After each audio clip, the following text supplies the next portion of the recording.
GTA 4's driving mechanics requires skill and patience to maneuver a car at high speeds without crashing. The best way I can describe the relationship between the handling model and how it interacts with the game world is this. You have to maintain control of your car while the outside world is constantly trying to take that away from you. Let me try to explain the way a car behaves in this game. Imagine the car is filled with water, like a tanker truck. Okay, imagine a tanker truck is filled with water. When the truck slams on its brakes, all the water rushes to one end, and now a lot of the weight is pressing on the front. When a car makes a sharp turn, the weight will try to propel the car in that direction instead of this direction. I just realized that I compared the entire game's handling model to a tanker truck filled with water. Yeah, I can see why some people did not like the driving in this game. Now you might be thinking to yourself, wow, the handling in this game must be so floaty that he's comparing it to literal water. Okay, first of all, shut up.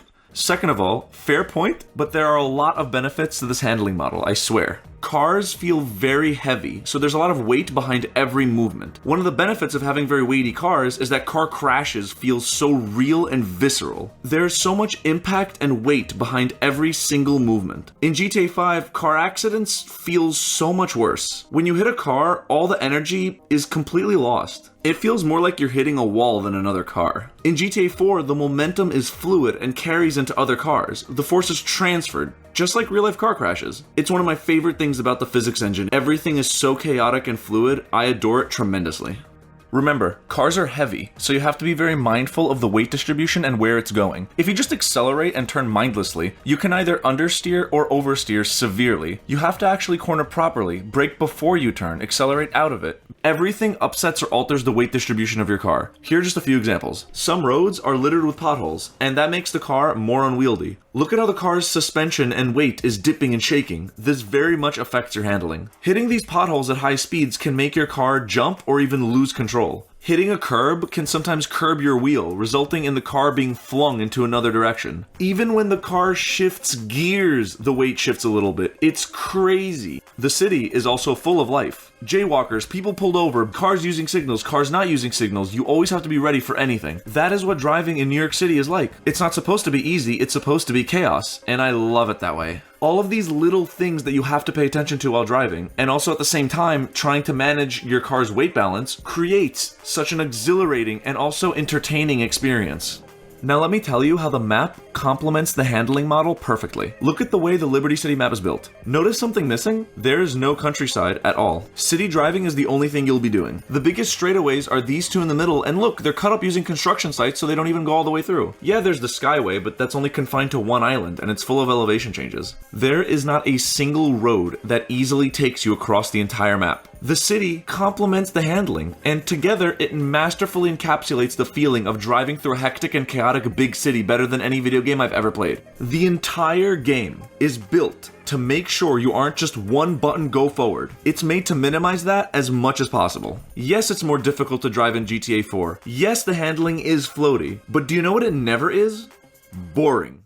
Look at GTA 5 with its vast open spaces. You have massive highways combined with the more beginner-friendly handling model allows many opportunities for the player to go fast without a lot of controller input. There are many moments when you are just holding a single button for a while, mindlessly accelerating. Moments like that dull the experience. The car hauler mission is the perfect example of this. You're just pressing one button 80% of the time. Driving some of the slowest cars from one end of San Andreas to the other can be absolutely mind-numbing. Drive a slow car from one end of Liberty City to the other, and say what you want about the handling, at least it'll be entertaining. The driving is so much more nuanced in GTA 4 than it is in GTA 5. GTA 5's handling is just a little too stiff. The upside is that cars that are supposed to feel stiff, like sports cars and supercars, drive very well and are very fun to drive. The problems start happening when any supercar can drive up entire mountains, and SUVs have literally no body roll whatsoever. In GTA 4, normal cars are fun, but a handful to drive. In GTA 5, normal cars can get very boring to drive after a while. 5's driving is just slightly too simple for me. However, 5 does have some notable improvements. I really like how bumpers can now be removed, gas tanks can be punctured, and I love the way car windows break. Yeah, in GTA 4, bumpers don't really fall off, which I always thought was very weird.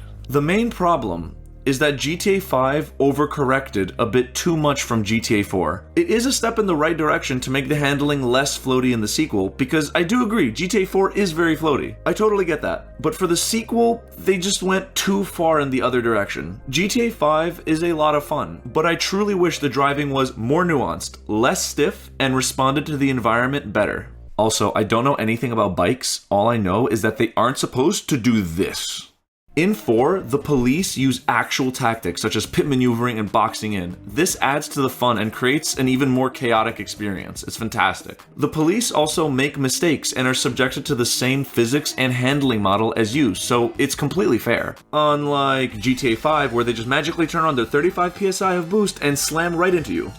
Now, I want to make something perfectly clear. I am not saying GTA 4 is better than GTA 5. For context, if I were to rank my favorite GTA games, it would be a three-way tie between San Andreas 4 and 5. I love all three children equally, but for very different reasons. I know this is parent speak, but they are all fantastic in their own ways, it's true. So I'm not a GTA 5 hater, but plot twist, I used to be. For context, I finished GTA 5 when it first came out in 2013, and I considered the car handling and storyline inferior to its predecessor. It was only when I played the single player again in 2018, after the online mode became horrible, I had a newfound appreciation for the chemistry and dynamic of Franklin being the youngest, but in many ways is actually more mature and level-headed than the much older Michael and Trevor. Yeah! No, man! Fuck!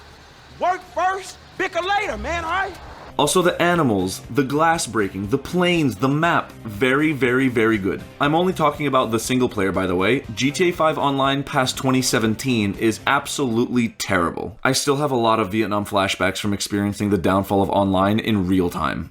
Also, can I just say, Rockstar city design is one of the best in the entire industry. They did a great job in Midnight Club 3, where it naturally rewards the player for exploring the city by having all these nooks and crannies, alleyways, and shortcuts that you can find. This absolutely influenced the city design for GTA 4 and GTA 5. Both HD renditions of Liberty City and Los Santos are filled to the brim with little shortcuts to discover, and there's no feeling of copy-paste. Both cities are peak video game design. Grand Theft Auto games in general have put more thought and effort into vehicle design and driving characteristics than any other non-racing open world game. Look at Just Cause or Watch Dogs. There you're just in a car, driving. That's it. Nothing interesting or engaging at all. I'm happy that they have driving and cars because I absolutely love cars, but the driving experience feels like a complete afterthought. No substance whatsoever. I get bored of it super quickly.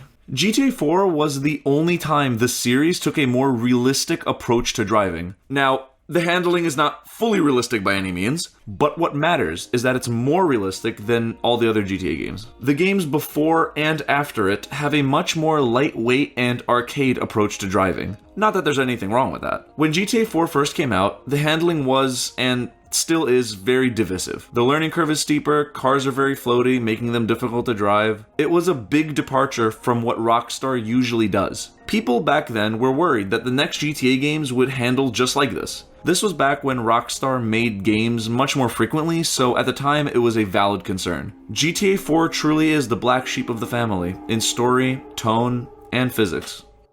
For similar reasons as to why I like Titanfall 2 multiplayer now that I think about it, driving in GTA 4 is very stimulating for me because you have to focus on so many things at once. Because, to reiterate, cars are a complete handful to drive, the environment is constantly trying to throw you off your game, and the city is full of traffic, people, and all sorts of other obstacles. This creates a very unpredictable environment, which I absolutely love. I like my driving to always be a little unpredictable, because it keeps me focused and engaged. Pulling off good driving techniques is extremely satisfying, and I enjoy that it's actually difficult to drive fast without crashing.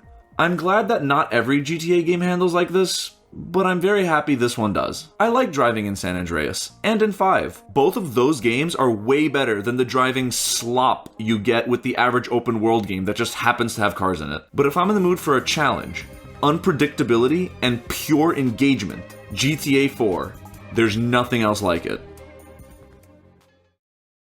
This is brilliant, but I like this.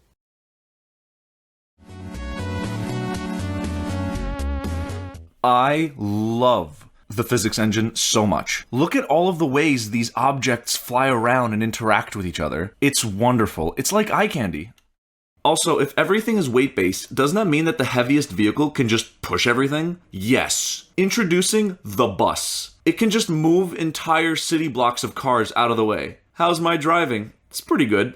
This bus uses no technology. Also, do you know what's really stupid? You never see buses driving around in GTA 4. The only mod I always use is Traffic Loader, because I would like to have buses to spawn, please. Especially when the game is based off of New York City, where buses are literally everywhere. I love having these big monoliths driving around. It adds to the chaos. I'm really glad this issue was resolved in GTA 5. Previous games had buses driving around too, so there's no excuse here.